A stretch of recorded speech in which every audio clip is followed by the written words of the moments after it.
absolutely like the backbone of this campaign. Sarah, Chase, I see y'all, and I know there's some others, Claire and Jessica Wu. All of them are college students who have dedicated their time in between exams, in between assignments, because this race is about our future, not just our future as a country, but our future as a planet. And that's why I'm so excited to be having this grassroots movement and having all of y'all here to support that, because we're the only campaign that's been knocking on doors, making phone calls, reaching out to voters in a personal way. And that makes a difference. You know, our opponents in this race have been depending on super PACs, right-wing super PACs and crypto billionaires in the Bahamas to buy this election for them. But we won't stand by for that. We are going to keep knocking on doors. We're going to keep making phone calls and reaching out to voters to make sure they know that they have a chance to choose their next representative for the first time in 35 years. And I'm so excited to be able to be running to be the next representative of the 4th Congressional District, because as Sarah mentioned, the average age of this district is 36. And we have the opportunity to elect someone who understands that the issues that this next representative is going to be fighting for is actually personal to all of us, that we have to live with these issues every single day. When it comes to climate change, passing the Green New Deal is personal for me, because it's our generation and the next that's going to have to deal with the ramifications.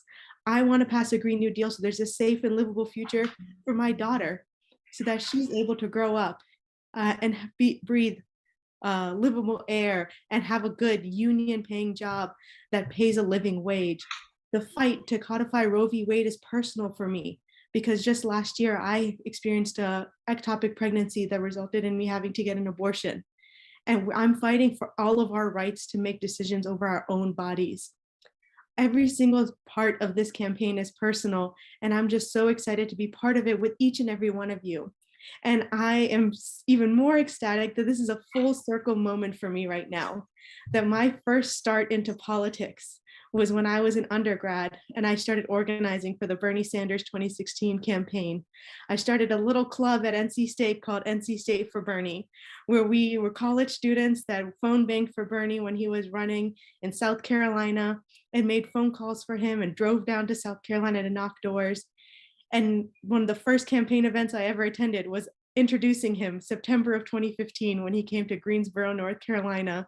And now to be at this full circle moment that I'm running for Congress now, and to have one of the most amazing pillars of our progressive movement, Senator Bernie Sanders, here to kick us off for our last and final GOTV phone bank. Senator Sanders, thank you so much for joining us and for your support and inspiration in this movement.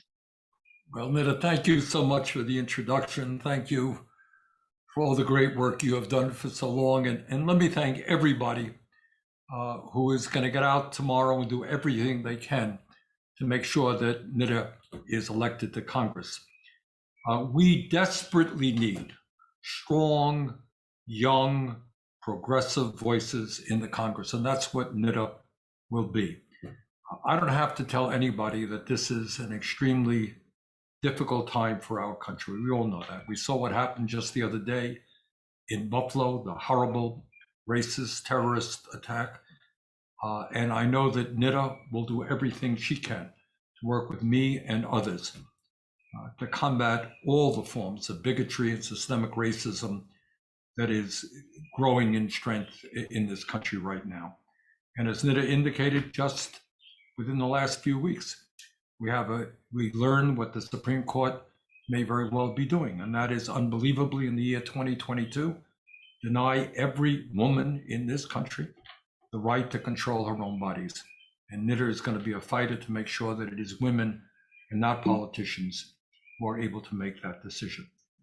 So what I am impressed about is that what Nida is trying to do as a strong progressive is not to try to buy this election, but to mobilize people, the grassroots people, to develop the kind of coalitions we need of working people, of young people, of people from all kinds of backgrounds to come together in the fight for justice. And that's economic justice, social justice, racial justice, environmental justice. Nida is going to be there to help us raise the minimum wage to a living wage. She knows, as you do, that we cannot continue to have millions of people all over this country work for horrendously low wages, $7.50 an hour, $8 an hour, $10 an hour. You just can't do that. And Nida knows, as I do, that healthcare is a human right and not a privilege. And we've got to do what the American people want us to do, and that is to guarantee healthcare to all people. And Nida's going to work with me to make sure that we pass the Medicare for all single-payer system. And as Nida just mentioned, she has a baby. I have 4 grandchildren. I want the young people in this country to be able to live on a planet that is healthy and that is habitable. And that is why we need to take on the fossil fuel industry, why we need to transform our energy system away from fossil fuel, and why we need to pass, among many other things, a Green New Deal. What else is more important than saving the planet for Nida's baby, for my grandchildren, and for all the children, all the young people throughout this planet? Now, there's something that's been very interesting that's been going on in the last few weeks, and that is that Nida and other progressive candidates have gotten the big money interest very, very nervous. And what we're seeing in Nida's race and what we're seeing in Pennsylvania, we're seeing it in Texas, we saw it in Ohio, is a lot of these billionaires through these horrible super PACs are now pouring in a lot of money into your district. Is that right, Nida? I mean, we're talking about what, a lot of ads and stuff? Over $3 million. $3 million. And do you think any of these people give a damn about the folks in the 4th District of North Carolina? Do you think they know where the 4th District of North Carolina is? Do you think they care? They don't. And this is not about Israel. What this is about is whether or not we're going to have strong advocates for working families. And that is exactly what the billionaire class and the ruling class of this country don't want. They don't want to see the minimum wage raised. They don't want to see prescription drug costs lowered. They don't want to see everybody in America getting health care through a Medicare for all system. They don't want to see us taking on the fossil fuel industry and creating millions of jobs through a Green New Deal. They don't want to see the billionaires and large corporations beginning to pay their fair share of taxes. So they don't want, people like Nida in the US Congress. And that is exactly why we have got to elect her.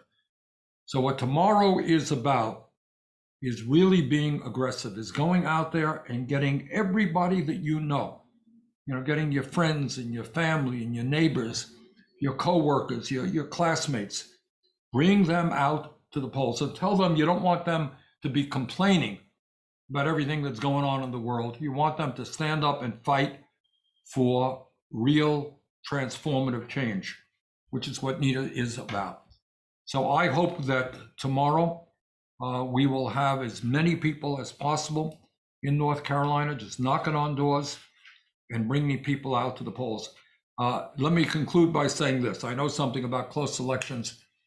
When I was first elected mayor of the city of Burlington, that's the largest city in Vermont, on election night, I won by 14 votes. Got that? 14 votes. There was a recount. Ended up winning by 10 votes. So when they tell you that every vote counts, that is the truth. Every vote counts. And you don't want to go to bed tomorrow night and find out that Nida Allam lost by a few votes. You will not feel good about that. So let's do everything that we can to bring out the votes, and let's elect somebody who I am absolutely confident is going to be a great member of the United States Congress at a time when we absolutely need it. So thank you all very much. Good luck tomorrow. Go get them. Thank you so much again, Senator Sanders. Thank you. Thank you.